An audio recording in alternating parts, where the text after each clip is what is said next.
Greetings everyone and welcome to Spacing Out. I'm Maureen Elsberry. And I'm Alejandro Rojas. Thank you for joining us. We're here to get you caught up on the news, so here are some of the space and UFO stories that have made headlines recently.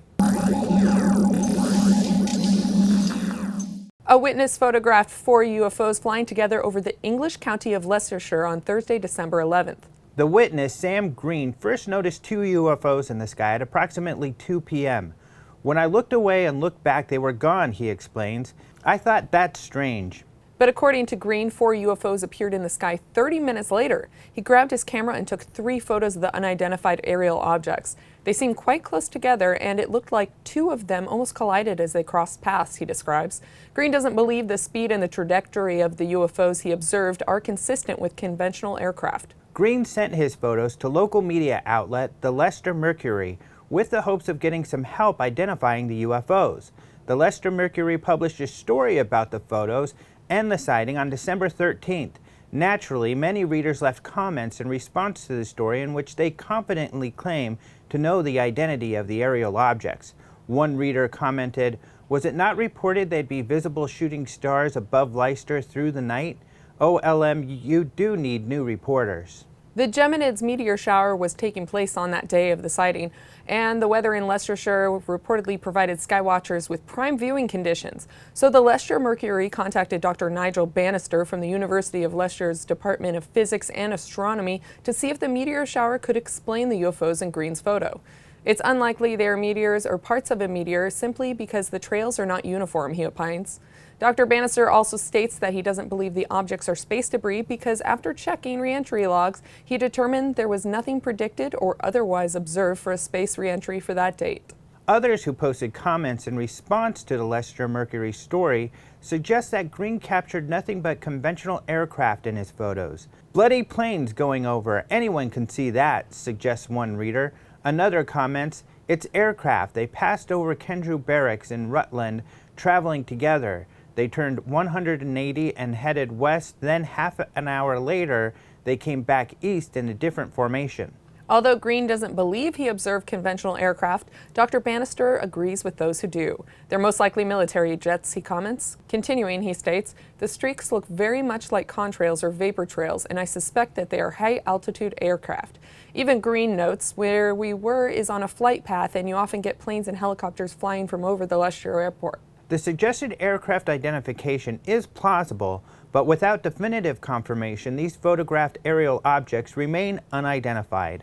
A video recorded from the International Space Station's live video feed shows a strange red dot in space that seemingly shoots a laser beam towards Earth.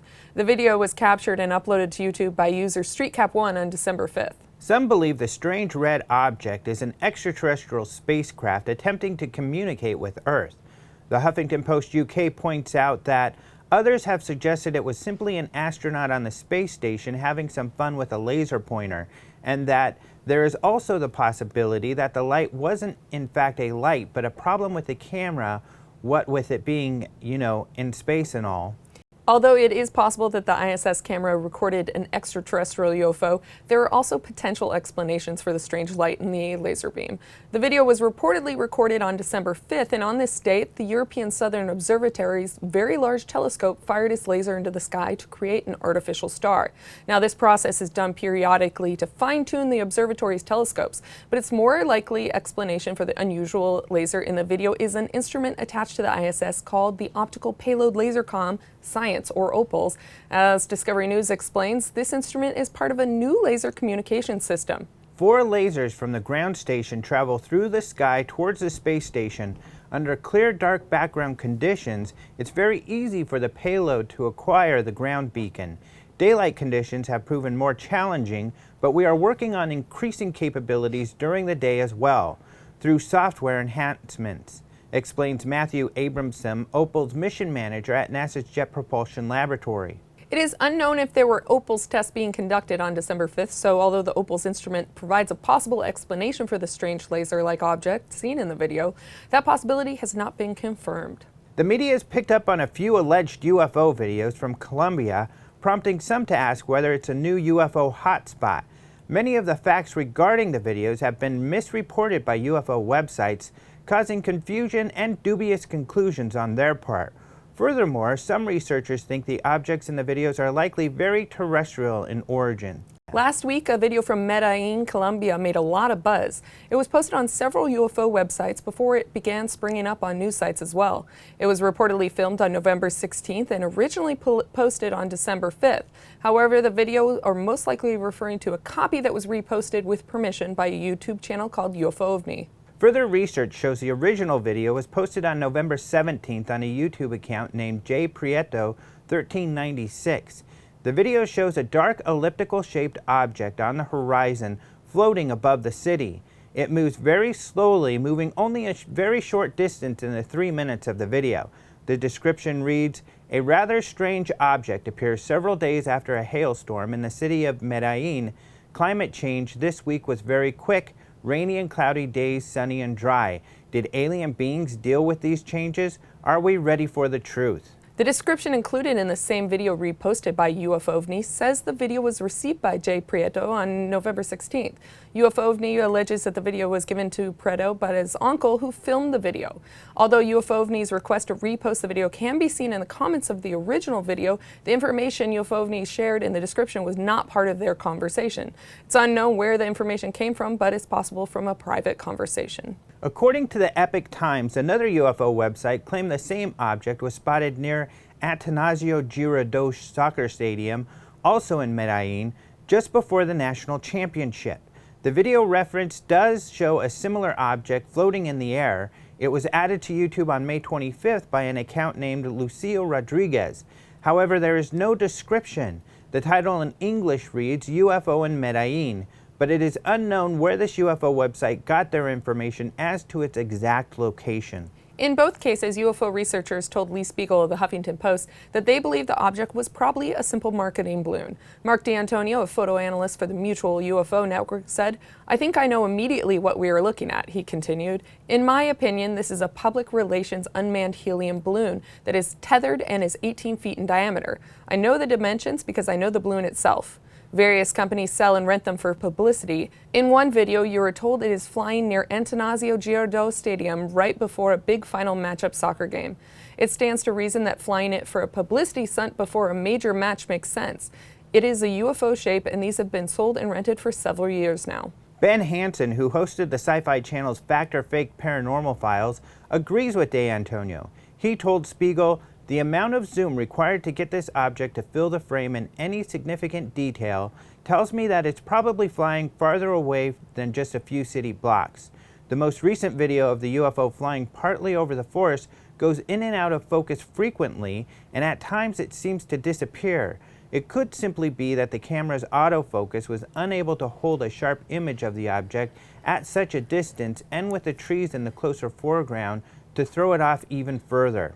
Hansen actually used a very similar balloon in an episode of Fact or Fake Paranormal Files to create a fake UFO. "You can buy them as big as 20 feet in diameter," he told the Huffington Post. "When they get loose, the wind tosses them wildly and they tumble end over end through the air.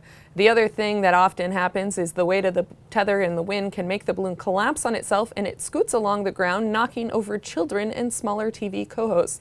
This occurred behind the scenes in our filming." Another video referred to by the Huffington Post is a star-shaped UFO video that was allegedly filmed in Medellin on February 2nd.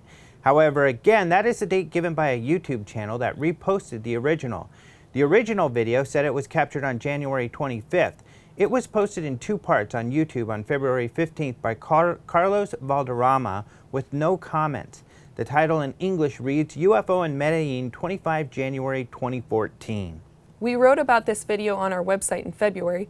At the time, a man named Nicholas Aguilar posted a picture of a star-shaped balloon that was rimmed with lights, the brightest being in the center. Aguilar claimed that the balloon is what he filmed in the video. He did not share how he came to this information, but the objects do look very similar. So, is Colombia a new UFO hotspot? Perhaps, but it'll take more than these videos to convince the more skeptical researchers. And I'm one of those more skeptical. Oh, myself as well. I think that they're pretty spot on with the marketing balloon explanation. Just by the non-movement of the balloon, mostly, it does appear to be tethered. Yeah, and the photo that was posted by the commenter I mean, it's pretty much an exact match. It really looks like the star-shaped thing. As far as the first video, you know, the balloon that Ben Hansen is using, I think is the one that De Antonio is referring to. Right. And it looks very similar. What would be helpful is if someone in Medellin could take a closer picture of it, and if we could determine for sure that it's at the stadium, because then it would be a slam dunk and we'd know for sure what that was. Yeah, and unfortunately the video is shot very far away, and the zooming technique was less than up to snuff, so to speak. So it's really hard to gauge what we're looking at. Yeah, definitely. What I think is interesting, though, too, and really funny when researching this story, is that whenever a story is posted in Spanish, a video, this UFO OVNI guy and a couple other YouTubers that post UFO videos, they are right on the spot immediately saying, can I repost this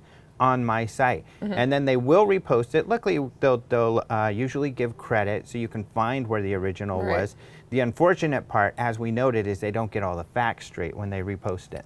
Definitely. Oh, and there's a lot of these videos have the lack of facts posted with them. People aren't writing descriptions of what they're seeing and capturing, and that can make it a little difficult to get the straight up facts to try and decipher what we're looking at. Right. NASA made an announcement this week about a surprising discovery that adds to the pile of evidence suggesting that there might be life on Mars. Jason McClellan has the story. NASA's Curiosity rover made a surprising discovery that could suggest that something is alive on Mars.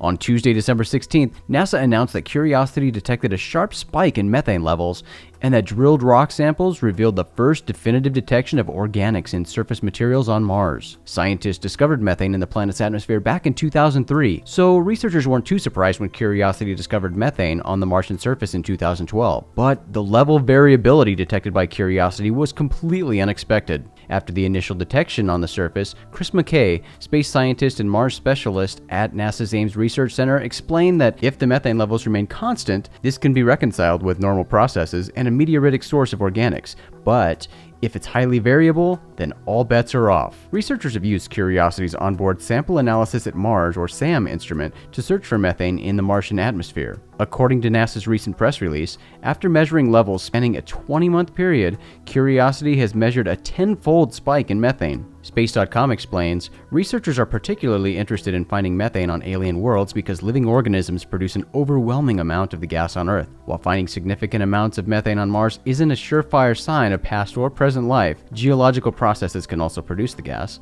It's still a good starting point, according to many scientists. But with the charted spike in methane levels, the possibility of life, past or present, is promising. Paul Mahaffey of NASA's Goddard Space Flight Center told Space.com, so all we can really do is lay out the possibilities, and we certainly should have an open mind.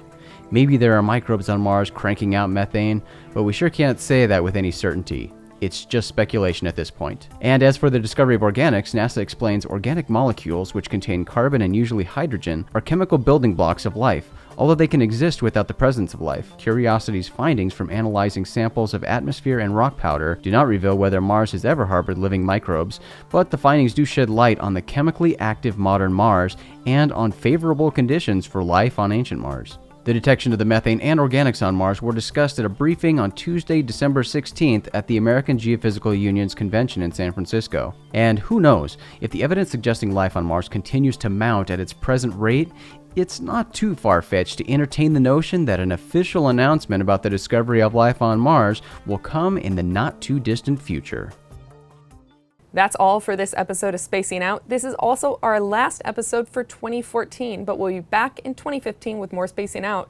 As always, remember to visit our website, openminds.tv, for all the latest UFO news, and follow us on Twitter at openminds.tv.